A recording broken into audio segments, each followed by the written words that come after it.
Mm, got me mid-sip. Hello, I'm Jack. If you don't know, Jack Maxwell. This is Jack's Place, Sunday night virtual cocktail hour, whatever you want to call it. I don't care as long as you're here. A lot to cover. Um, you were so funny. You had some great comments today. First of all, on my social media, I was in the pool today because it was supposed to get to 117 degrees here in Phoenix. Maybe it hit 115, 116. I'm not sure. But I was in the pool with a drink and you had some funny things to say. If you don't know what I'm talking about, you can follow me on social media. It's Southie Jack on Instagram and Twitter. That's SOUTHIEJACK. That's the neighborhood in which I grew up. South Boston. Represent. So that's Instagram and Twitter, and Facebook is just Jack Maxwell. If you're seeing this on Facebook, please go to my YouTube channel and subscribe and turn on notifications. And likewise, if you're watching this on YouTube. Amy Hull says, you can go to Facebook is what I meant. Checking my stock of rum right now. Funny you should say that. I am drinking, and I'd like to know what you were going to do. We're going to hit some comments and questions early on before we do anything else. So comment and ask questions, and I'll get to them. Hello, Brian Mulkern. Jack, hello, he says. Good evening, Jack. Victor Landy. Salud, Victor. Philip, hi, Jack. What else we got?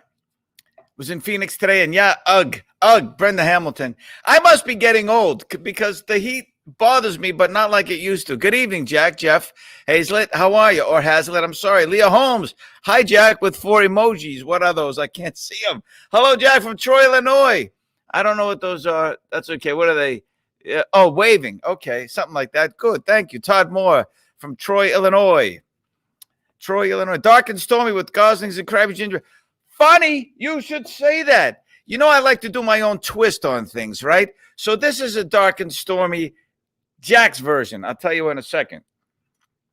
Hammertini here, Jack Daniels and ginger ale. Let me know what you're drinking, folks. So dark and stormy. It's really hot out here today. Not liking our heat, says Richard Campbell. I don't blame you. Although I don't know who you are. Hey there, says Amy. Hi, Amy. Cantwell Carter. Baton Rouge. Enrique Osuna. Hello, Jack. Thank you. Baton Rouge. Hey, Jack. Depth charges from northern Michigan. I like it. Hi, Jack from Duncannon, Pennsylvania. Still waiting to go to Krakow with you. Oh, yes, that's Diane and Ross. That's right. Okay. Amy Seeks, Suntory time for me. Oh, I like that. I went to their place in Japan. Really good stuff. Hi, Cheryl. Okay, so having some coconut rum on the rocks, and I walked past some limes. Yeah, why not, right? Have you ever had mead, Lori Parker? Yes, I have several times on the show, Booze Traveler. I used to host. Mead, they say, probably the first drink on earth. Maybe. Who knows, really? Who was there? How can you tell? So let me tell you about my dark and stormy with a twist. And I don't mean the twist of lime. As you know, dark and stormy, lime juice, ginger beer, and dark rum. I have spiced rum instead, as you can see. So I like to twist it up a little. So I have lime juice with the garnish and spiced rum and ginger beer. I'm going to tell you about those things, by the way. The rum, spiced rum, was given to me by my friend Zane Lamprey, and he's going to be on next week. He's going to be our guest, the one and only Zane Lamprey. You have a lot of questions and comments for him. So remember to check it out next Sunday night as well, same time right here. Hello, Jack from Venezuela. Wow, hello there. But the other thing you were funny about, homemade stout for me, says Kelly Clydesdale, like the Budweiser horse, right? You made fun of my on Friday night. I do a show called The High Road, and I do a live Q&A. It's 8:30 Eastern, 5:30 Pacific. And I wore this because a friend of mine was my guest. And while I have these clothes, I have to be honest, I didn't go out and buy them. But I wore them because my friend, Bill Smitrovich, was in the pilot for a little show called Miami Vice in 1984. And I think we have a photo. That's him with the great Don Johnson. So I was messing with him dressing like this. And you had some funny comments. So let's hear them. Take your shots. Any Don Johnson, Sonny Crockett jokes? Not against him, by the way. Nothing wrong with what he did. He was great on the show. But I mean, because I'm trying to look like him, which I'm not trying to look like him, But I do agree he did wear these kind of clothes. And also puns. You love puns. You know I do. Let's hear some good puns. Amy Tarango, aloha, Jack. Drinking a Summerfest by Sierra Nevada.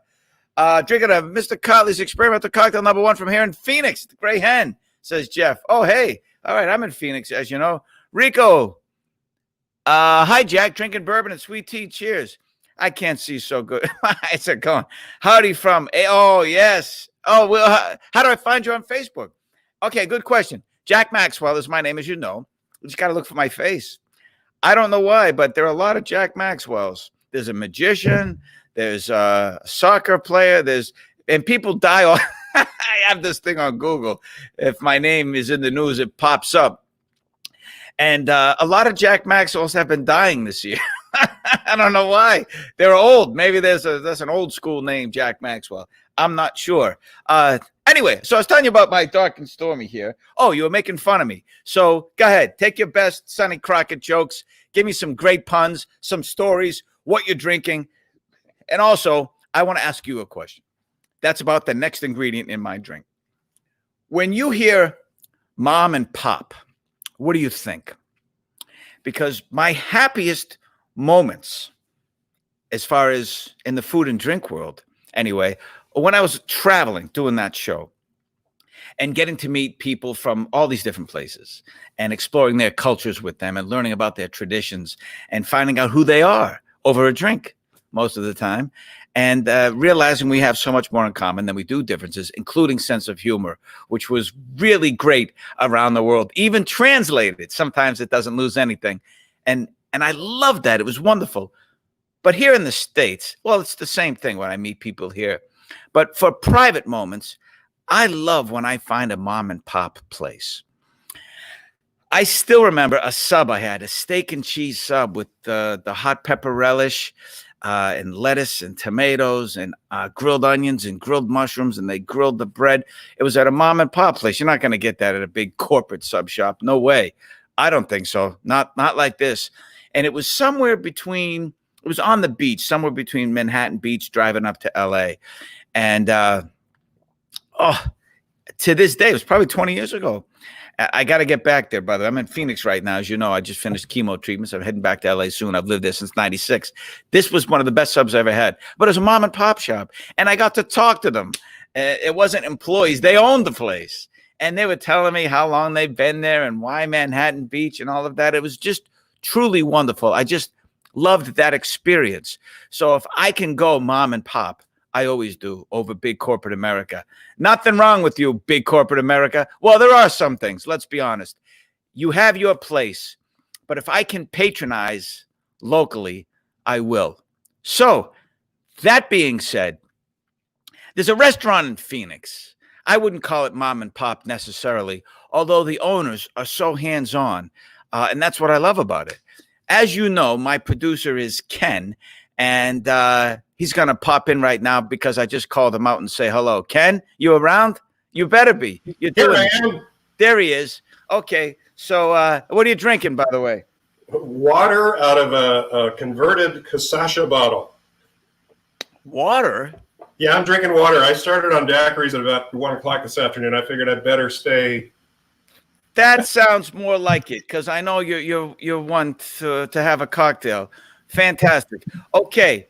Well, I'll check in with you when we bring on the guest in a couple of minutes. Thank you. So Ken, as you just saw, introduced me to this restaurant and these two people who run it.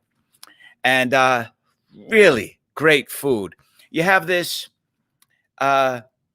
sweet Italian girl, as they call them, from Chicago, who became an award-winning chef. I mean, James Beard Sustainable Seafood award-winning chef. Jamaican food, no less, because she married a Jamaican who is an expert on all things rum. Caribbean rum is his thing. And he's from Jamaica. They make a lovely couple. They make great food, great drinks. And unfortunately, because of the virus, as we all know, the restaurant is now shut down. So they did a pivot and they started a company called Big Marble. So not only is my dark and stormy with a twist, there it is, bigmarble.com. It's made with their ginger beer. The lime juice I can't say anything about. But so there it is. And I also got this. Look at this. Got my own fair trade ginger beer, nice and spicy. It sure is. And I'm going to let you hear from them all about it. But it's a great drink. Oh, it's a great drink. But they're also doing something else. So without further ado, let me introduce you to my friends, the owners of Breadfruit and Rum Bar and Big Marble, and their new project.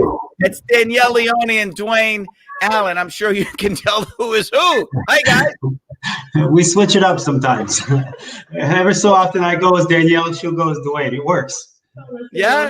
Shaking your head already at your sense of humor. By the way, not only do I love you guys and your place and what you're doing, but Samantha Brown, who everybody knows from her show Places to Love, looked me up when she was filming in Phoenix and said, hey, show me around Phoenix for the show. And I said, of course, I'd love to. And we went to your place, and she just had the best time. And she gave you a shout out, of course, because it was great. If she didn't think so, she would have just filmed there and left. So I'm so sad that it's closed. I'm more sad people are dying at the rate of like 135,000 right now. But businesses are getting crushed, and that's very sad as well. But tell us about the pivot you made, which was so smart. Yeah, I mean, we've been, at the Breadfruit and Rum Bar for nearly 12 years, and we love it. And it's such a thrill when we have, people like Samantha come through, or you come through and eat with us, and we can show everybody around. But, at the heart of it, Dwayne and I, what we're really good at is making food and drink. So Big Marble for us was just natural. We've been making this behind our bar for quite some time. We've been making some incarnation of ginger beer for years. And, it's been a while, but really we figured out how to bring it to the valley by putting it in a bottle. But Dwayne was really, I'd say, like the genius behind getting that done. So it started in the kitchen, so you can't give me too much credit for it. But Jack, you know what we're trying to do here? Remember when you were a kid, right? And you got a soft drink. Do you remember that? Think about when you were like, 7, 8, and you got your own bottle of soft drink, and you take your first sip, and that effervescence like gets all up in your sinuses and just kind of burns a little, and you have that kind of love-hate relation. You love it, but you didn't. You love it, That's really what we're trying to tap into, man. The fun of effervescence, albeit in this form, ginger beer for now, but we've got some other tricks up our sleeve that you have to stand by for. But ginger beer today, lots more other flavors coming. I love that you said that. I don't know how many people would make a drink with a focus on effervescence, but it's such a great underused word from back in the day. Ross, put up Ross's comment. Hello, Danielle and Dwayne from Victor Landy. But there was Ross said something. A guy named Ross. I don't want to miss it. Effing black cherry vodka on ice. That's what he said. But you're right. When it was so hot out, and I was playing sports, which I did every day of my life as a kid, and the reward was a bottle of. This is gonna surprise a few people, but where I grew up in Boston, we didn't call it pop or soda. It was called tonic. So a bottle of tonic, and this is how they said it too. Give me a bottle of tonic, or please can I have a bottle of tonic? And that was everything, whether it was Coke or Pepsi or 7-Up or Orange Crush or Grape Crush, or we had a thing called Squirt, and then before that there was a grapefruit drink called Wink. And every time I could get something like that, I remember it was 10 cents. That's how old I am. 10 cents for a bottle, at least early on.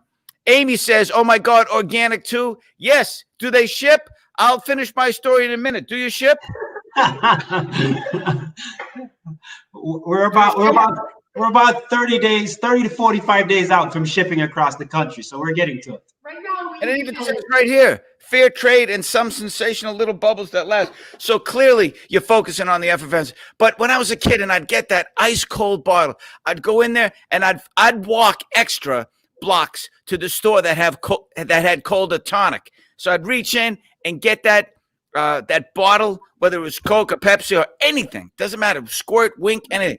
And they had on the machine itself and it was only for tonic. They had a can open, a bottle open. Right, Yeah. yes, right. So as soon as you popped it, the bubbles just ran out like horses out of the gate. It That's just right. boom. And it was so great, and it was cold, and you had to drink it quick before those bubbles escaped. You wanted to put your mouth on it. And as you say, it was a love-hate relationship with it. But the colder, the better, and it quenched your thirst. And you wouldn't drink a lot of it because it was so bubbly. A couple of sips did the trick. Thank you for that walk down memory lane of my childhood. You're making me thirsty, man. We have to start drinking some with all that. Me too. So let me ask you, Lynn McCary. Oh, hi, Lynn. So sorry about your beautiful place closing. We had a wonderful dinner there with Jack one night. Yes, you did. Best of luck in your future endeavors. Wait a minute, Lynn. It's not closed for good necessarily. So keep an eye out. And for those who want Big Marble shipped to you, go to bigmarble.com. That's their website. I imagine they're going to update it and tell you when they can do that. Here it is right there. But there's so much about the both of you that is really wonderful. Not only did you very smartly pivot during this time. I mean, it's great ginger beer, and again, just like it reminds me of the islands, and that's, you know, when I was a kid, because I loved the idea of the islands and pirates and blue water and white sand. I ate a big double piece of rum cake because I thought pirates ate rum, and I couldn't drink rum. So I ate this wicked big piece of rum cake, and I got sick, of course. But it took me a long time before I finally had rum again, is what I'm saying. And now I love it so much. But Dwayne, you brought it to another level, man. And I'm not just saying that because we're friends and I like it and I'm trying to promote your stuff. I mean, how many rums do you have at the Breadfruit? At last count, we're somewhere around 170. It waxes and wanes, obviously, based on what's in the inventory. But that's generally we're somewhere around 170, 180 or so. And from where? They're from primarily the Caribbean, but we go all the way down to Central and South America. We're bringing some cachaças from Brazil. We've got rums, as long as it's good, well-made rum. Anywhere it comes from, we have it on our shelves. So I'm going to ask you a question here because that is yet another pivot. So Ken, who's very good friends with the both of you, and I am lucky to call myself a friend of all three of you. But he showed me something that you made up a long time ago, and there it is. And you went over there with some rum, lime, and sugar. You made three different drinks: a classic daiquiri, the punch, and the caipirinha. So, not only is Dwayne an expert, he knows how to make great cocktails from the simplest of ingredients. You want to talk about those before I ask you a question? Well, I don't know if Ken still has that copy, but we should talk about it off the air. We might want to buy that back from him because it doesn't exist anymore, that little card. We did that for a specific event, our rum, lime, and sugar event we hosted at the restaurant many, many years ago. Do you remember when? I was at Devour, yeah. The Devour Culinary Festival. Yeah. That was years ago. I can't believe Ken still has that. Ken still has that. That's wonderful. Yeah. So that was really pointing out, the interconnectivity from one part of the world to the next. You know, how we all are so differently the same, right? You've got a daiquiri that originated in Cuba, right, which is rum, lime, and sugar. If you go over to any of the French islands, you've got a tea punch, same thing, rum, lime, and sugar, albeit is RHUM rum in the French islands. We're talking about rum agricole. And then if you go down to Brazil, you've got cachaça, and cachaça is a sugarcane spirit. You put a little lime, you put a little bit of sugar in there, you've got yourself a caipirinha. So I think that really shows off just how much we are the same in also, all the while being so subtly different. I realized when I was doing booze travel around the world that the greatest memories were going to come from a combination of things happening. Being with interesting people, doing some event, or maybe at some location that was historic, and having a great drink. And it's ingrained into my brain. They asked me to play this game with your. It's called footy. It's volleyball, but you have to use your feet. I thought volleyball was hard enough, and but I adapted, and it was fun. And we played right on Ipanema Beach, as we all know, the girl from Ipanema, Rio with the statue of Jesus, not too far away, that big famous statue, and we had caipirinhas afterwards, and one of my favorite drinks for sure. But I know people are going to ask. You said those drinks are made with rum, but cachaça is not rum, or at least it's not called rum, yet it's made from the same thing agricole is made from, which is sugarcane, unlike traditional rum, which is molasses. So why don't they just call it rum? Well, the difference here, my friend, is like asking why champagne and sparkling wine. Some will argue that it's the exact same thing. You've got carbonated grape juice in a bottle, right? But it's really about territorial control and how people define themselves, man. We all choose different way to express our personness, whether we're talking about individually or at the national level. And I think a lot of that plays through where, if you're a Brazilian, it's cachaça, it's not rum, right? But for us outside looking in, you go, it's a spirit made from sugarcane, made from sugarcane byproducts. In most cases, sugarcane juice. But I mean, is that rum? Let's not get down the rabbit hole here and get lost in the weeds. We're going to squeeze some lime, right? We're going to add a little sugar. We're going to shake it up. We're going to put some ice and we're going to enjoy it. That's all that matters, no? To paraphrase the bard, a rum by any other name tastes just as good. That's right. So let's switch over to the food part of the food and beverage. Danielle, you weren't a chef. You had no idea about things like that. You were doing some other job, and then fast forward, you're an award-winning chef. How does that happen? Yeah, nobody really knows, honestly. He just totally outed you. You know that? He just totally outed it's really you. a secret. I mean, if anybody No, knows. I think it's better. I think it's better if someone says, this wasn't my first inclination, but you adapt, and then, of course, you become great at it. I think that's a better story. We opened the restaurant, and I never intended on being a chef or cooking professionally. It's something that I always loved to do growing up. Like Sundays were my favorite day with my grandmother making pasta and gravy and brajol and all of that. Like that was always like my sanctuary or like my Zen spot is like cooking. And so having a restaurant seemed fun. I didn't realize it was actually work. I quickly set in that reality. Jack, I didn't even know how to cook a chicken breast. Are you kidding me? It was a disaster in 2008. People would just like walk out. My food was so terrible. What? First of all, I don't believe that. But what did you do? Because I know you told me a story that the chef just decided to walk out on you, and you had to fill in, and which is a great story. That's like the guy, I forget his name now. Of course, he says, "I'm going to quit this band," and some fan is in the audience and says, "Well, I can sing those songs.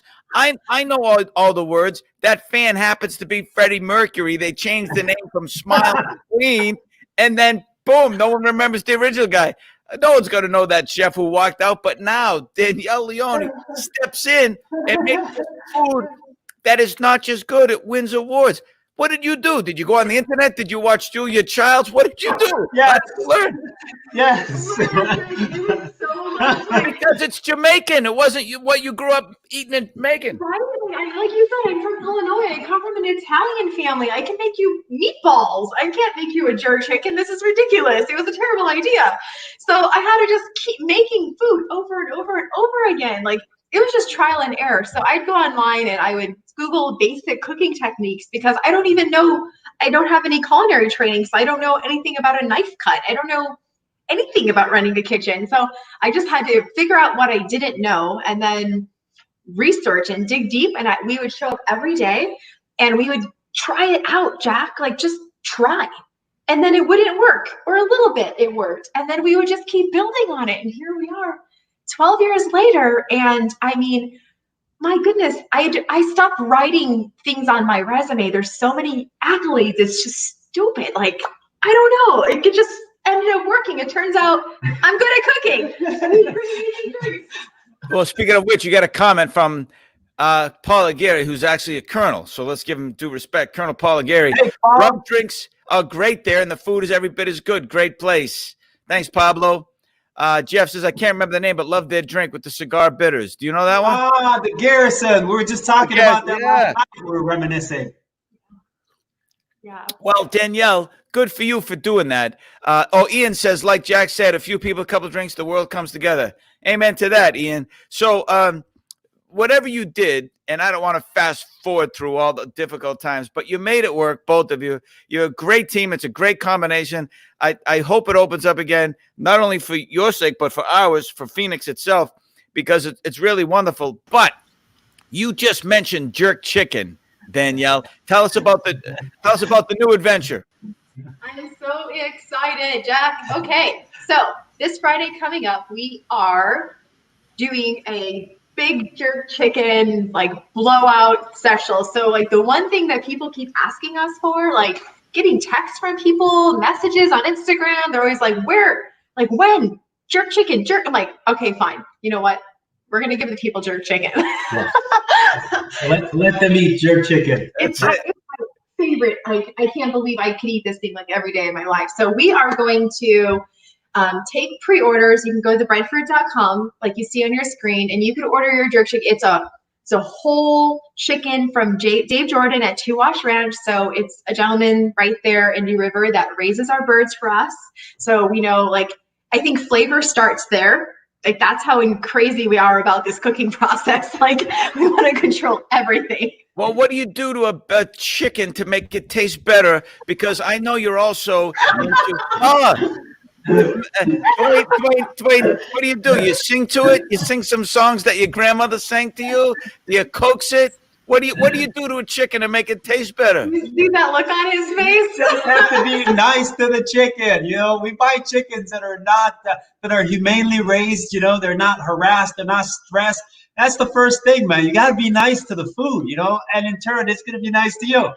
That's, I was just going to bring that up. I'm glad you said that, because there's another way of raising chickens for consumption, pumping them full of chemicals and steroids and keeping them in cages, Right? just so they're fat and plump and horrible for you.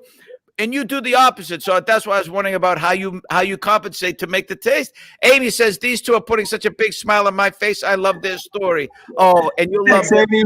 Nathaniel Lawrence. Now I now want some jerk chicken. You do. You make it so great. But you closed the day we were in Phoenix, says Amy Howe. Come on back, Amy. So Dwayne, I see that picture, you and the chicken. It's just, it brings up so many questions. But didn't your mother teach you not to play with your food?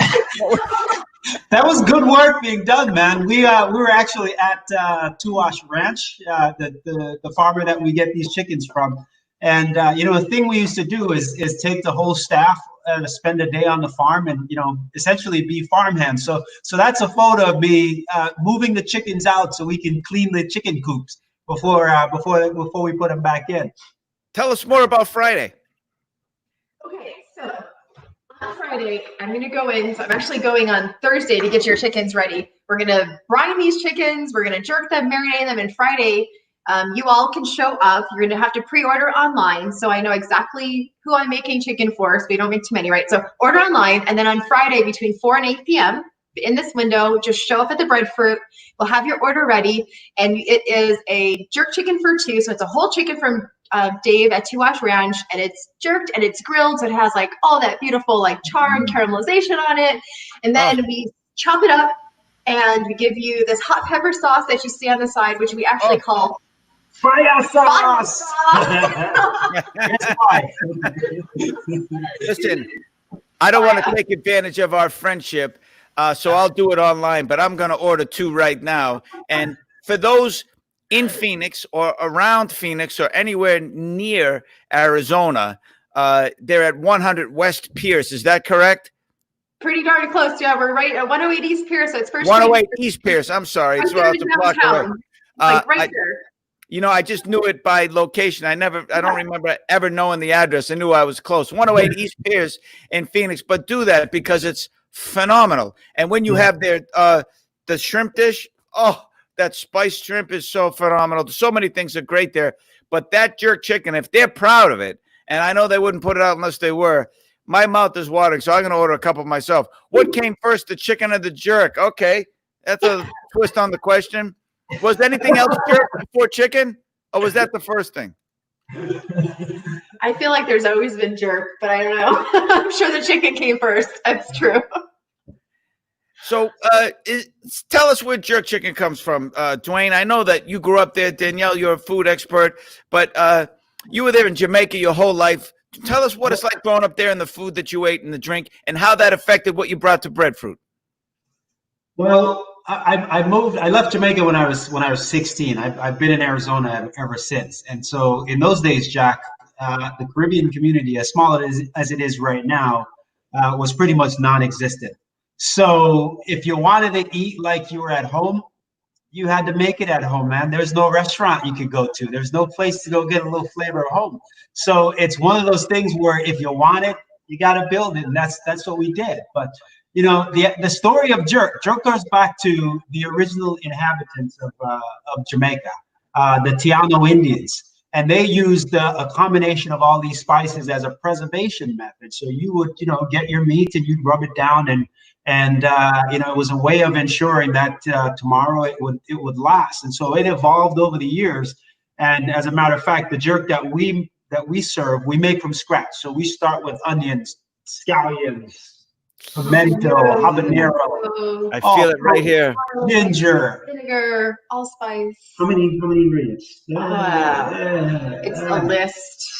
And then it comes together into what you know as the jerk that we make. So it's our signature jerk. Like the flavor you get from our chicken is distinctly ours. And that's the wonderful thing about jerk. You know, it's not unlike mole in Mexico, where every family has their own variation of it. It may, you know, differ ever so slightly. But the one you get at the breadfruit is purely Chef Danielle's creation. Let me ask you a question.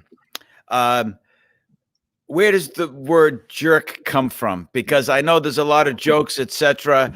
But it doesn't seem to fit, because jerk chicken is so delicious and it's such a good thing. And jerk is obviously a euphemism, you know, for he's a jerk. He's no good. He's an ass. He's whatever. Where does it come from? Do we know? I hate to spoil it for you, Jack, but it really just points to the method of cooking.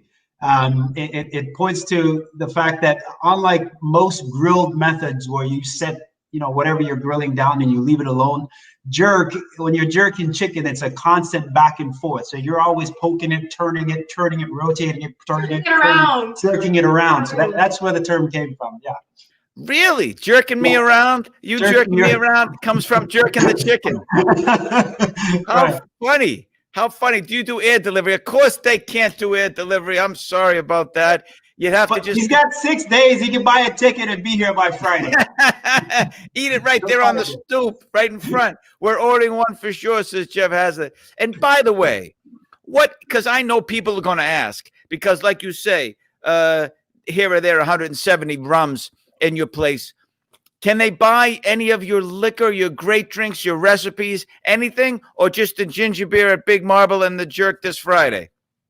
Yes and yes. How? You are so in luck. Okay, so we have, at the Breadfruit, the Rum Bar, we make all of our juices from scratch, like pineapple and all that. We make shrubs and bitters, and we have rum punch. That rum punch in bottles ready for you to go. So you can order this infamous, like Breadfruit Rum Bar rum punch, which is by far the most popular thing we make. It's crazy. By the bottle. So online, when you're buying your jerk chicken, you can get your rum punch, you can get your ginger beer, you can buy Gosling's Black Seal, so you can make your dark and stormy. It's the whole experience. But that's only for pickup, right? Yes. Yes. Yes. You can't ship alcohol. Is that correct? I don't think so. Not legally yet. Anyway, okay. Well, we'll work on that some other time. So if you're in Phoenix and you want a great jerk chicken and some rum punch to wash it down and some extra maybe I don't know, ginger beer. There it is, 108's Pierce. And oh, Lisa, hi Lisa, she loves your rum punch. And by the way, I don't know if maybe I had too many drinks and I'm not remembering this correctly, but I thought at one time when I was at your bar, you said that one of the great things you do, and I'm using those words, not you, that you make the rum punch slightly different every day. Is that true? Yes, that's absolutely. I mean, we just kind of go with whatever, whatever the mood's like, man, Oh, and I square love that that. with what's coming out of the ground. So whatever ingredients we get at the farm, at the farmer's market, that shows up in the rum punch. So we don't hold to a recipe. There's a base formula, kind of like a baseline, and then we just kind of have fun with it. I mean, it's rum punch. Come on, you can't get too stuffy. We just had someone, I'm going to guess from France because it says Je suis Bella. It's 3:30 in the morning and all this chick is making me hungry. Where are you? Where are you, Bella? Are you in France? Somewhere over in Europe. Well, wait a minute. 3:30 in the morning. Is that Paul? Yeah, that's about right. That's about right over there. So I know we're going to talk about other things as well, but I got to get back to the liquor for a second because the drinks are so great and so complimentary of the food. And without getting too much inside baseball and why you choose the drinks with the food and all of that, how much do you love doing what you're doing, being around all that rum that reminds you of home? Because for me, that's like a dream job. You're so proud of where you're from, and you want to bring it here because we need more places like that in Phoenix. But 170 rums? And that barely scratches the surface. We're very discerning when it comes to what goes on our shelf. We don't have a lot of room. Look at that shelf. Look at that beautiful work of art. Oh, yeah. It's one of my favorite pictures. Oh, man. Takes you back, doesn't it? Yeah. We have to drink some rum tonight. I'm missing that gleam. Can't wait to see that again. Listen, I don't know anything about marketing. I don't know much about anything, actually, to be honest. But I wonder, and it's not about overconsumption, so don't get me wrong. I wonder if there should be a club for people to try all your different rums, and then maybe when they try them all, maybe they get a free jerk chicken. I don't know what it is. But is there anything like that exists? It's like you read our minds, Jack. No, seriously. Yeah. You thought of that already? Yeah. We have the 108 Club at the Breadfruit. What is that? You want to tell them about that? So the 108 Club is an elite group that we indoctrinate folks into. Once you've made your way through all the rums on the shelf, and you have to have had each of them, spend time with them, get to know them. If you have it in a cocktail, it doesn't count. You have to sit with the rum and sip it. And wow. So you get a coin. There's a challenge coin that comes with it, and all kinds of wonderful privileges that last for a lifetime, my friend. So if you're not in the club, you got work to do, buddy. It's a lot of rum to be drank. Now I feel lacking because I did a show that featured drinks and drinking and people and cultures, and certainly we went to the Caribbean and a lot of the islands down there, including Jamaica, a couple of times. So I'm sorry that I'm not in that club. As soon as you open, I'm going to join. We'll hold space for you. Don't worry about it. Thank you. Now, listen, I know you get this question a lot. I get it a ton, and you don't have to answer it if you don't want to, based on, maybe things change. But Amy asks, what is their favorite rum? Do you have one even? All of them. Really? No, it just kind of depends on the mood, man. The experience of rum varies so widely, So if it's, let's say it's November, it's a cool night out, a little bit of crispness in the air. That might call for a different rum than what I'm going to enjoy today when it's 115 out. So it really just kind of depends. But that's the beautiful thing about rum, is that the variety is unmatched by any other spirit on the planet. So you can always find the rum that suits your mood. And I think that's really what matters, huh? I answer the question the same way when people say, what's your favorite drink? I said, I have some that I certainly go to, some standards, but it's not about the drink. It's all of it, the atmosphere. It's what I'm doing, with whom, and the weather and the location, the atmosphere, all of it determines what cocktail that I would go to. So Diane is asking, do you have Pilar rum on your shelf? It's from Key West, Hemingway. Yes, ma'am. Yes, we do. Come on down, Diane. We've got you Of course covered. they do. Now, for those who might not get to be here, if and when you reopen, rum goes with everything, says Cheryl Bennett. Yes, it does, Cheryl. My favorite one is the one in my glass, says Victor Landy. Tell us again how they can get a little experience of the breadfruit. It's Friday with the chicken, and you can order the rum punch. I know the jerk chicken is only Friday, and they have to go to the breadfruit.com/shop. But can we order the rum punch anytime? All of it is going to be on Friday. Only Friday. Only Friday. That's right. We're just going to crack the doors ever slow, just cracking the doors just a little bit, just to let you in so you can get a little bit of your fix. And then we're going to slam it back shut again. Maybe perhaps till the next Friday. I know you're very socially responsible. People don't know this about the both of you, but you do a lot of great work for Phoenix, for social causes.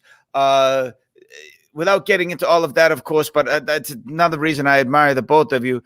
I know because of that, you're going to be very aware, unlike some other places, about what's going on right now with the coronavirus, social distancing, masking, all of that. Would they have to bring a mask? Do they have to have a mask? Do they come into the shop? Do they wait outside? Is it curbside? What are their options? We'll send you a designated place so you know where you can park. I mean, we're on Pierce, so we're expecting that we'll just have the front door and we'll ask you to distance each other. So maybe we'll put some markers on the ground so you know what 6 feet looks like. We'll have plexiglass up. The picture will just open the door, the front door. There'll be plexi, and What you time show is us that? right between 4 and 8. So it'll be super safe. Please finish. I wanted to tell you why. Go ahead.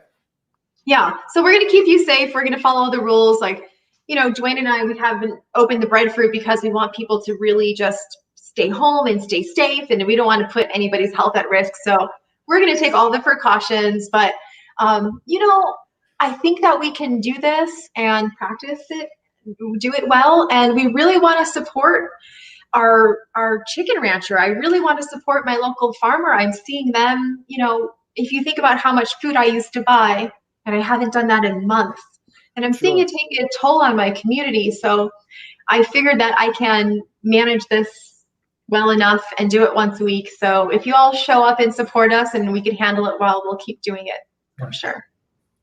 Remind me what this means in a second, because I don't want to forget. But tell us a little about Tuash Farms and how people can go to them direct, or can they not, perhaps?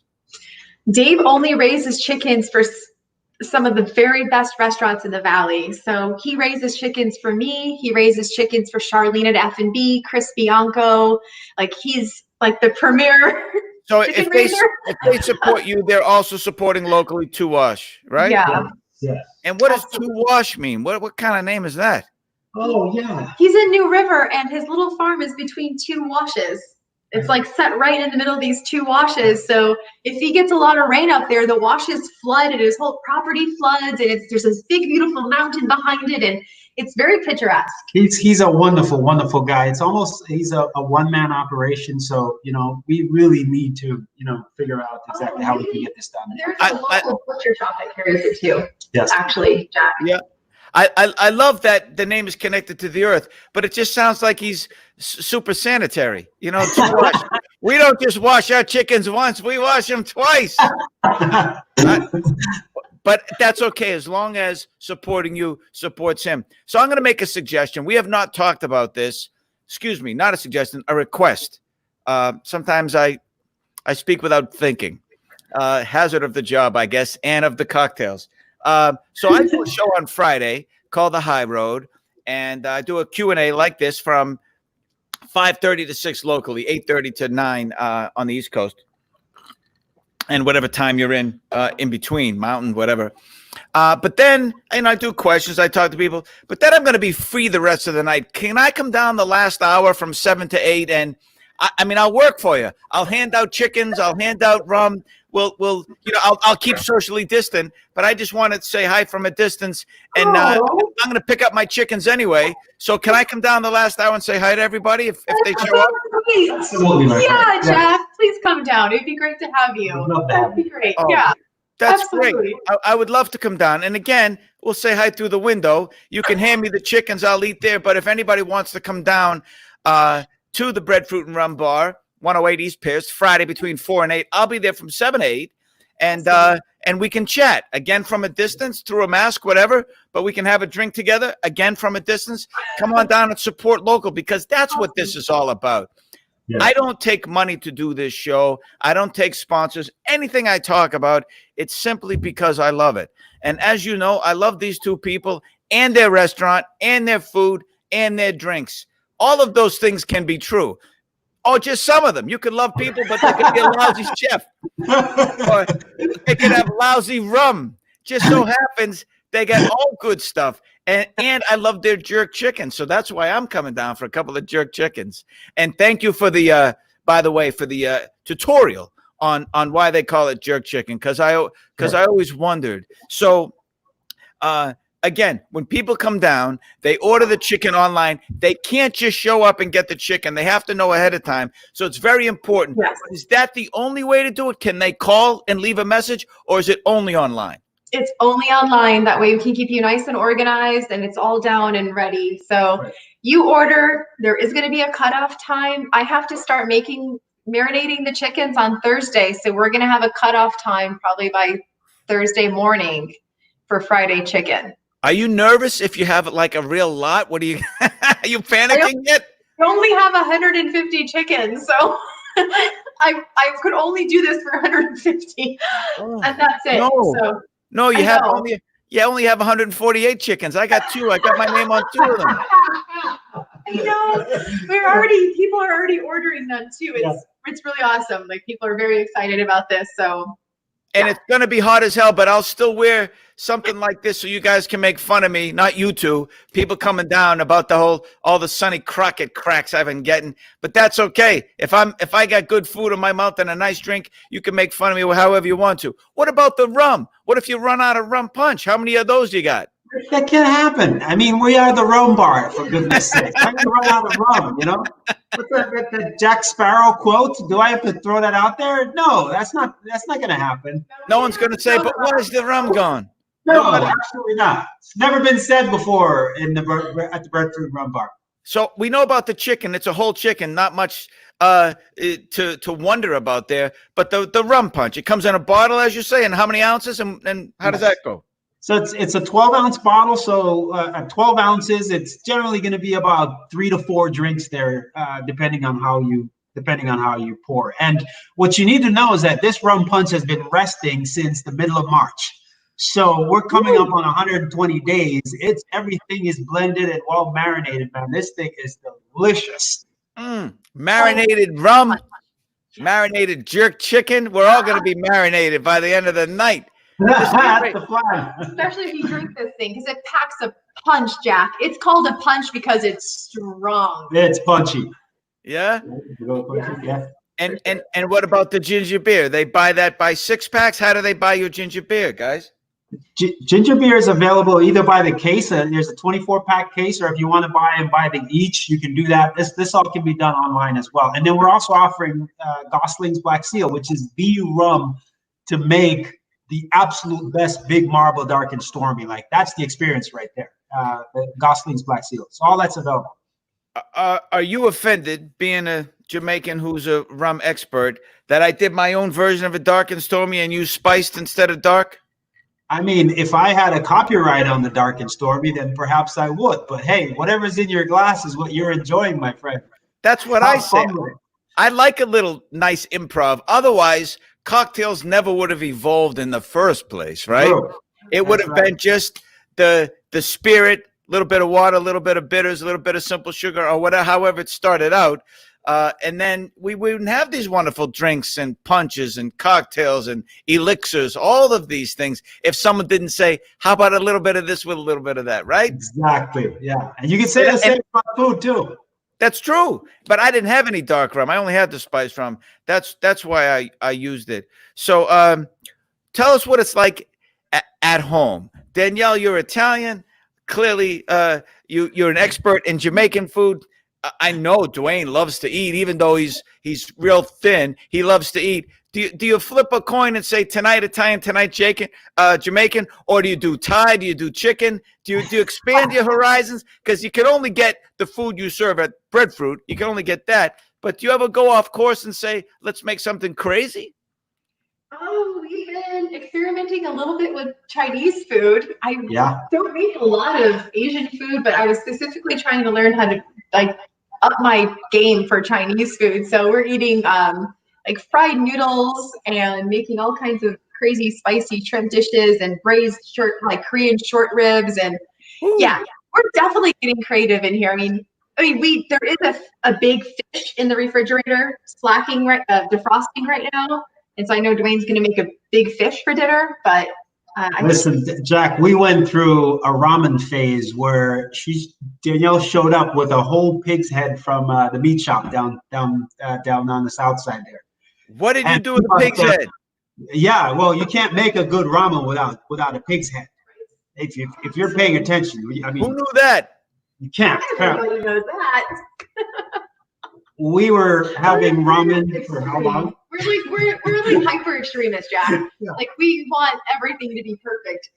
And so if you show up with the pig's head, Dwayne's like, yeah, that makes sense. Okay. Yeah. I wouldn't question you. You've won awards. You could make me a goat's head soup, and I'd say I love the Rolling Stones. Why not? Sure, just try it. Have you had the goat head soup? I have not. No? Water and like. He hasn't had. Oh, I thought he. Oh, you don't know? You don't know? No. Oh, yeah, that happens. That happens. Really? Danielle happens to make one of the most delicious goat's head soup you've ever had, my friend. It's your traditional to make a dish. I was being a wise guy. I was talking about Rolling Stones and Angie, that great song. A lot of songs come off goat's head soup, and I had no idea. You really do make that. It's a thing, yeah. Yeah, it's called Manish water. Manish water is goat head soup, and you put the goat head in there, and all the other things go in there. And that's when you were saying Rolling Stones. I thought you were like alluding to stuff. No, because they call the album Goat's Head Soup. And as a little kid, I said, that's not right. Is that proper English? Not that I can speak English. I thought it's like goat head soup, like you just said, or goat heads. I don't know. It was weird. It always stuck in my brain. The album, this thing of Mick Jagger on the front, and this yellow thing. It's just very strange. Okay, so let's go back to this. James Beard Award winning sustainable seafood. As a matter of fact, before you get into that, let me say this. Somebody came to me because they had heard of Danielle and this sustainable seafood thing, and they said, she's gorgeous, she's funny, she's fun, she's intelligent, she's an expert.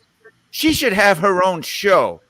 And I said, yeah, she should. And they said, all right, and maybe you can host it with her, Jack, but we really want her. we really want her for the food part of it, and maybe you can have a drink or two, but it's going to be on her, Jack, just so you know. And I said, fine, it'd be an honor to do that.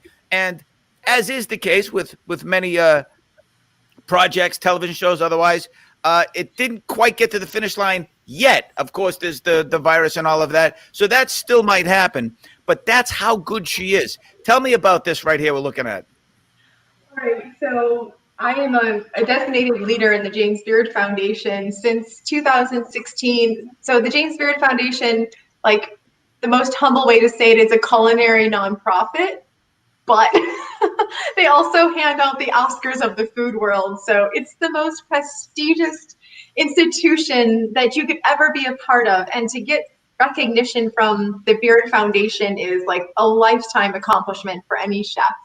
So I've been a leader since 2016. And what that means is everything that I purchase, I let them vet that. So it goes through this third-party system, and everything is sustainable. So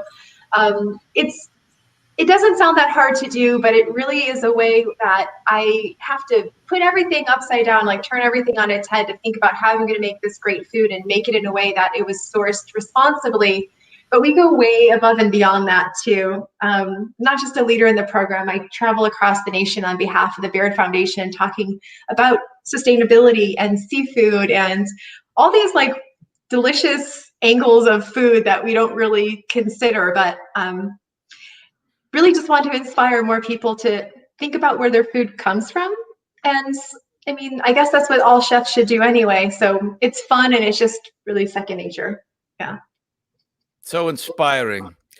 Wow, that's just wonderful. I'm gonna open it up to questions. Do you mind taking a couple of questions? Let's do it. Okay, Yeah. Amy, what is a good sipping rum for hot summer night? Something smooth and clean. Dos Madeiras 5+5. It's Dos Madeiras translates to two woods, and so you've got two different aged 5-year-old rums blended together. One from Guyana, and then and Barbados, and then they ship it off to Spain and marry the two rums together and then age them in sherry cask. They ship it off to the Pedro Jimenez region of Spain. So when you put it in a sherry cask, the rum picks up some of the notes of the sherry, and it turns into this wonderful, bubbly, kind of fruity, but like stone fruity. You know, if you think of like prunes and raisins and dried plums, really wonderful, very easy to sip. I especially like this rum when it's warm out in the summer. Good stuff. Anybody else? You had another question, Ken, for Dwayne and Danielle? We want to let them go because they've been with us, and after all, Danielle's got some chickens to make. I think you're going to sell out, and maybe you'll have to do this again because everyone loves great food, and of course, we all want to help support local businesses. I mean, that's the key, especially at a time like this. Multi-billion or $1 million corporations, they don't need your business right now as much as, and forgive the term, mom and pop shops do. Or it's, whether it's just a one-off, not a chain of restaurants or grocery stores or convenience stores or auto mechanics, whatever it is, help support locally, especially at a time like this, because a lot of them will not survive when this is over. They'll be closed up for good, and maybe you'll wish you did support them. So please think about that when you're spending your hard-earned dollars. And I'm not advocating for anyone in particular. This is my favorite restaurant in Phoenix because they're two of my favorite people. But again, the food is great, as are the drinks.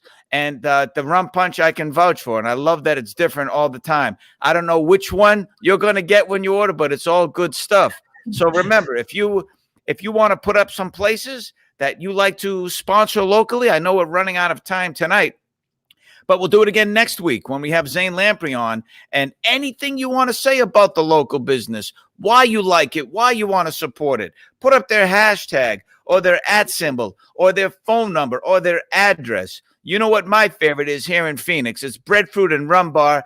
I'll see you there Friday from 7 to 8 p.m. I'll probably be stuffing my face with jerk chicken, at least one of them. I'll save one for the next night.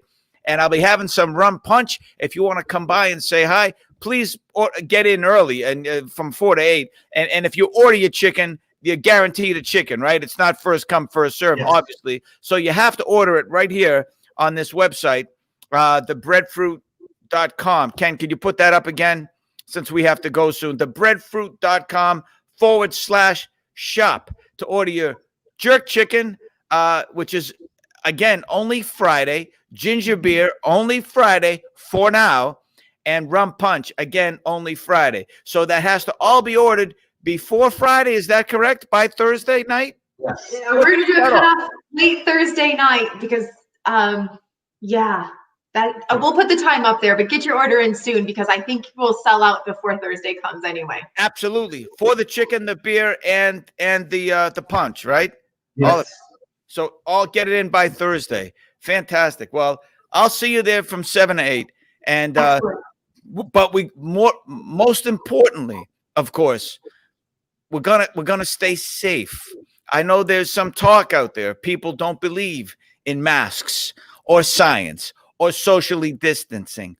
Don't you dare show up and say, I'm not going to wear a mask. I'm not going to say stay socially distant. Please do not do that. You want to make a stand that you believe in that. You're not a science person, whatever. Do that somewhere else. Do not ruin this experience for these lovely people and everybody who wants jerk chicken and ginger beer and rum punch. I look forward to seeing you both. Thanks for coming on and talking about that. Is there anything you want to say before we go? Yeah, Jack, thank you, man. This is fun. Well, it's always such a good time to hang out with you and put a tipple or two back, yeah? Well, listen, I don't want you to think I only love you for your food and drink, but it's up there. It's up there. Oh, we already know. It's all right. And look at this. Ken, I think will probably turn that over to you. Look what you could do with rum, lime, and sugar. All these 3 drinks. And this is what Dwayne does. He's an expert at it. And she's expert at food. So you're really going to miss out if you don't come down here Friday. I know people from around the world, as we saw from the comments, are watching this. I'm sorry you can't be a part of it, but I appreciate you checking in. I know this was a particularly local episode of Jack's Place Virtual Cocktail Hour, but I thank you for joining me and for having a drink as always and checking in with your questions and comments. We have one right there before what's the biggest portion of rum we can buy? There's a lot. There's liters and liters, so you just keep plussing one on those 12-ounce suckers. We'll get you as many as you want. Well, what about chickens? Is there a limit on chickens? There's no cap. You all can buy as many of all these things that you want, but it's just first come, first serve. You order wait a minute. Wait a minute. You know, every time I see a road trip to Phoenix coming, says Alan Vance. Well, come on down and say hi. I'll be there 7 to 8. Philip, hey, Jack, Don Johnson wants his check. You son of a gun. Yes, he does. Actually, he doesn't because he's way past that phase, I'm sure. And he was great on that show. Don't you make fun of Don Johnson. Victor Landy just said something. Nico and Jerk, so jealous of anyone in Phoenix who can get that jerk chicken. Get out there and support local. Absolutely. Thank you both for saying that. And thank you, Danielle and Dwayne, for everything you do, not only for the Phoenix community, but for everybody who's hungry and thirsty. You're just the absolute best. Thank you so much. Thanks, Jack. Jack. It's always a pleasure. I love you. I'll see you Friday. And by the way, thank you for watching. I know, like I said, it was really kind of focused on Phoenix. Next week, we'll open it up. My guest will be Zane Lamprey. He's done a ton of drinking shows, and he did them way better than I could ever do it. He is really the expert. He made his own rum. He had his own. He has his own clothing company. He's going to come on and tell us what he's been up to lately. So make sure you check it out next Sunday, same time, right here, 9 Eastern. 8 Eastern, 5 Pacific, and we'll do it again for at least another hour. Thank you for joining me. See you next time. Cheers.